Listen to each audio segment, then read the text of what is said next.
लोग गाय का गीत अपने यूट्यूब चैनल पे आप सभी दर्शकों का स्वागत करती हूँ और मैं जा रही हूँ एक मस्त मजेदार होली पर का गाना गाने। आप लोग को जरूर पसंद आएगा। आप मेरे वीडियो को लाइक सब्सक्राइब करना दोस्त। राधे राधे राम राम। होली खेले रघुवीरा अवध में, होली खेले रघुवीरा, होली खेले रघुवीरा अवध में, होली खेले रघुवीरा।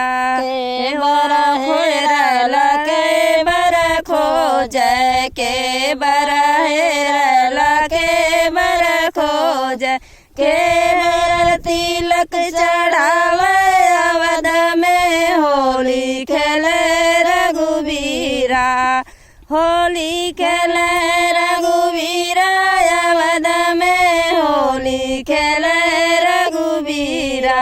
नवा बर खोज बवन बर हेर, नवा बर खोज बवन बर हेर, बबर तिलक चढ़ावा अवध में, होली खेले रघुवीरा, बबर तिलक चढ़ावा अवध में, होली खेले रघुवीरा।